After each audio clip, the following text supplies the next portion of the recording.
जय जय रघुवीर समर्थ। जय जय रघुवीर समर्थ। जय जय रघुवीर समर्थ। उपस्थित सर्व श्रोतेजन हो, आपणा सर्वांचे आजच्या या ग्रंथ वाचनाच्या उपक्रमात चैतन्य आत्मन हे चॅनल हार्दिक स्वागत करीत आहे। आजचा आपला ग्रंथ वाचनाचा दिवस क्रमांक 114, वार आहे शुक्रवार व तारीख 24 एप्रिल 2026। सध्या आपण समर्थ श्री रामदास स्वामी लिखित सार्थ श्री दासबोध या ग्रंथाचे क्रमशः वाचन करीत आहोत। तेव्हा आजच्या वाचनास सुरुवात करण्यापूर्वी प्रथम आपण समर्थ श्री रामदास स्वामी यांना गुरुवंदना अर्पण करूया। गुरुर ब्रह्मा गुरुर्विष्णू गुरुर्देवो महेश्वरः गुरुर साक्षात् परब्रह्म तस्मै श्री गुरवे नमः। तस्मै श्री गुरवे नमः। तस्मै श्री गुरवे नमः। जय जय रघुवीर समर्थ। आता आपण सार्थ श्री दासबोध या ग्रंथाच्या श्रवणाच्या फलश्रुतीचे वाचन करूया। या फलश्रुतीचे वर्णन समर्थ श्री रामदास स्वामी यांनी त्यांच्या सार्थ श्री दासबोध या ग्रंथातील प्रथम दशकातील प्रथम समासात करून ठेवलेले आहे। तेव्हा या फलश्रुतीचे आता आपण वाचन करूया। सर्व संशय एकदम नाहीसे होऊन क्रियेमध्ये म्हणजे आचारामध्ये ताबडतोब फरक पडतो। सायुज्य मुक्तीचे रहस्य कळून येऊन तिच्या प्राप्तीचा सुलभ मार्ग सापडतो। दुसऱ्या बिकट साधनांचे कारण पडत नाही। अज्ञान, दुःख व भ्रांती यांचा नाश होऊन तत्काळ ज्ञानाचा लाभ होतो, अशी या ग्रंथाची फलश्रुती आहे। योग्यांचे परमभाग्य असे वैराग्य अंगामध्ये बांधते। विवेक व चातुर्य यथायोग्य प्राप्त होते। जे कोणी संशयग्रस्त अवगुणी व अवलक्षणी असतील ते सुलक्षणी धूर्त तत्ववेत्ते चतुर व समयज्ञ असे होतील। आळशी असतील ते उद्योगी होतील। पाप्यांना पश्चाताप होऊन ते शुद्ध होतील आणि भक्ती मार्गाचे निंदक असतील तेही भक्ती मार्गाला वंदन करू लागतील। बद्धांचेच मुमुक्षु होतील व मूर्ख अतिदक्ष होतील। अभक्तांना भक्ती मार्गाच्या योगाने मोक्ष मिळेल। अनेक दोषांचा नाश होऊन पतित असतील तेच पावन होतील। तात्पर्य, हा ग्रंथ नुसता ऐकल्याने प्राण्याला उत्तम गती मिळेल। देहबुद्धीमुळे येणारे अनेक प्रकारचे धोके, संशयाचे अनेक धागेदोरे, संसारांतील अनेक उद्वेग हा ग्रंथ ऐकल्याने नाश पावतील। हा ग्रंथ ऐकल्याने अधोगतीत चुकून मनास विश्रांती व समाधान मिळेल, अशी या ग्रंथाची फलश्रुती आहे। ज्याचा भावार्थ जसा असेल तसे त्याला फळ मिळेल। जय जय रघुवीर समर्थ। आता आपण सार्थ श्री दासबोध या ग्रंथाच्या क्रमशः वाचनास सुरुवात करूया। आजपासून आपण नवविधा भक्तिनाम या 4थ्या दशकातील दुसऱ्या समासाचे, ज्याचे नाव आहे कीर्तन भक्ती, या समासाचे वाचन करण्यास सुरुवात करणार आहोत। आपणासमोर जे पृष्ठ दिसत आहे त्या पृष्ठातील वरून 5वी ओळ श्रीराम या शब्दाने सुरू होते, तर तेथूनच आपण आजच्या ग्रंथ वाचनास सुरुवात करूया.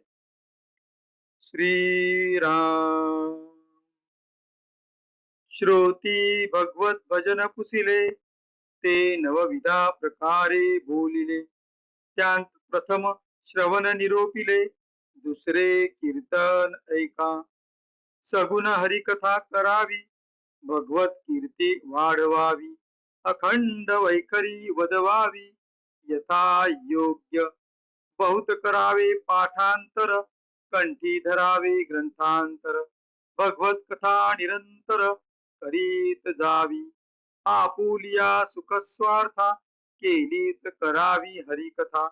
हरिकथे विन सर्वथा, राहोची नये. नित्य नवा हव्यास धरावा, साक्षेप अत्यंतची करावा. हरी कीर्तने भरावा, ब्रह्मगोळ अवघा. मनापासून आवडी, जीवापासून अत्यंत गोडी. सदा सर्वदा तांतडी, हरी कीर्तनाची. भगवंतास कीर्तन प्रिय, कीर्तने समाधान होय. बहुत जनासी उपाय, हरी कीर्तने कलियुगी. विविध विचित्रे ध्याने, वर्णावे अलंकार भूषणे. ध्यानमूर्ती अंतःकरणे, लक्षून कथा करावी. यश कीर्ती प्रताप महिमा, आवडी वर्णावा परमात्मा. जेने भगवत भक्ताचा आत्मा, संतुष्ट होय.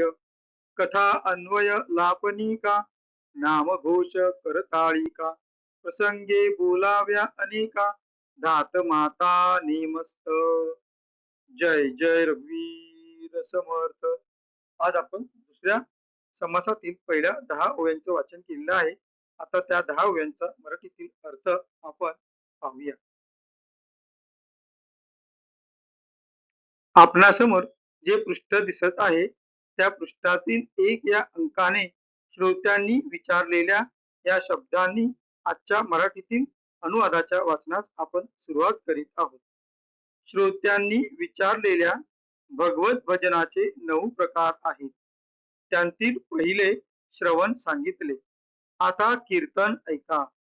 सगुण हरीची कथा करावी, भगवंताची कीर्ती वाढवावी.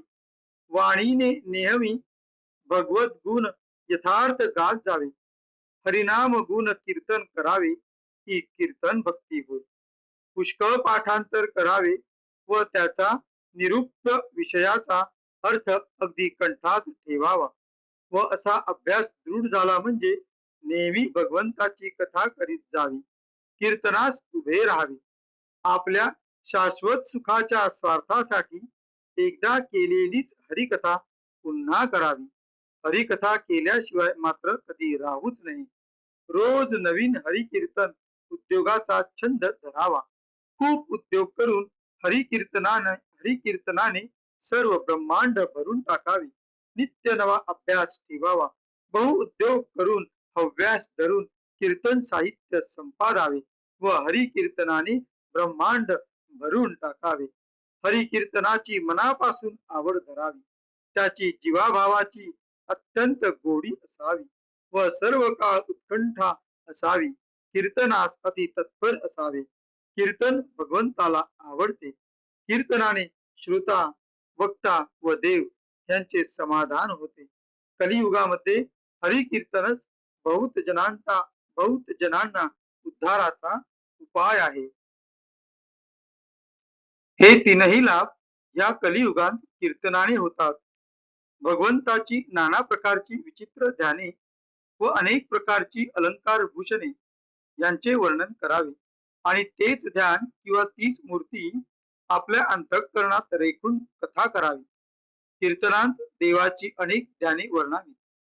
देवाच्या अंगावर सुंदर वस्त्रालंकार घालून त्याचे रम्य रूप ध्यानी धरून व ते लक्षून बोलावे. परमात्म्याचे यश, कीर्ती, प्रताप व महिमा अशा आवडीने वर्णन करावा की तेने करून भगवत भक्तांचे अंतःकरण संतुष्ट होईल. तो महिमा ऐकून भगवत भक्तांना सुखाचा डोल यावा. पूर्वकथेचा संबंध, अन्वय, धागा न सोडता भाषण करणे. नामघोष, टाळ्यांचा गजर करावा व करवावा व प्रसंगोपात मधून मधून कल्पित व घडलेल्या गोष्टी बेताबेताने थोडक्यात सांगाव्यात. त्या गोष्टी वाहू नये. जय जय रघुवीर समर्थ. हा होता पहिल्या 10 ओव्यांचा मराठीतील अनुवाद. आता आपण कृतज्ञतापूर्वक समर्थ श्री रामदास स्वामी यांना वंदन करून आजच्या या ग्रंथ वाचनाच्या भागाची सांगता करूया. शुका सारिके पूर्ण वैराग्य जाचे, वसिष्ठा परिज्ञान योगेश्वराचे, कवी वाल्मिका सारिका मान्य ऐसा, नमस्कार माझा सद्गुरु रामदासा. जय जय रघुवीर समर्थ. उपस्थित सर्व श्रोते जन हो, आपणा सर्वांना आपण या ग्रंथाच्या भागाचे श्रवण केल्याबद्दल खूप खूप धन्यवाद. आपणा सर्वांचे खूप आभार व एक नम्र विनंती. आमचे हे ग्रंथ वाचन जर आपणास आवडत असेल, रुचत असेल, काही ज्ञानबोध जर या ग्रंथ वाचनातून या ग्रंथ श्रवणातून आपणा सर्वांना होत असेल, तर कृपा करून आपण आमच्या चॅनेलला सबस्क्राईब करा, लाईक करा. काही मत मांडवायचे असल्यास तसे कमेंट मध्ये लिहा. हीच आपणा सर्वांना नम्र विनंती. भेटू पुढच्या भागात. जय जय रघुवीर समर्थ.